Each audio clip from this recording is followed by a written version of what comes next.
Hello दोस्तों, राधे राधे।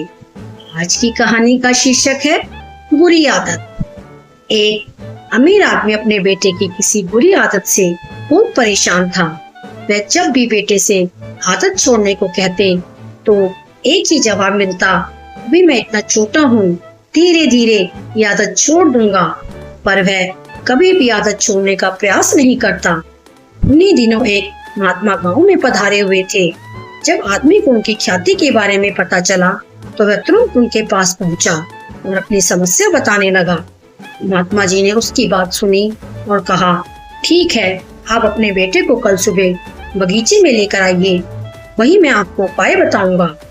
अगले दिन सुबह पिता पुत्र बगीचे में पहुंचे।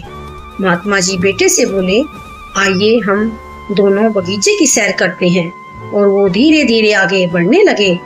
चलते चलते ही महात्मा जी अचानक रुके और बेटे से कहा, क्या तुम इस छोटे से पौधे को काट सकते हो? जी हाँ, इसमें कौन सी बड़ी बात है। और ऐसा कहते हुए बेटे ने आसानी से पौधे को उखाड़ दिया। फिर वे आगे बढ़ गए और थोड़ी देर बाद महात्मा जी ने थोड़े बड़े पौधे की तरफ इशारा करते हुए कहा, क्या तुम इसे भी उखाड़ सकते हो?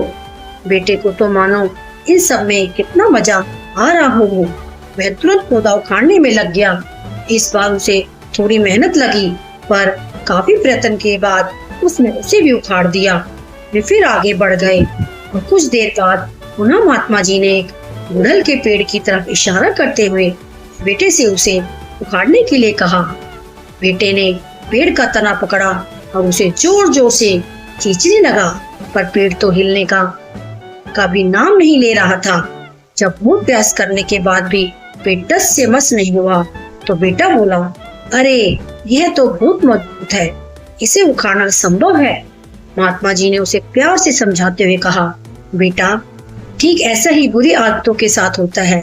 जब वे नहीं होती है तो उन्हें छोड़ना आसान होता है, पर वे जैसे जैसे पुरानी होती जाती हैं उन्हें छोड़ना मुश्किल होता जाता है।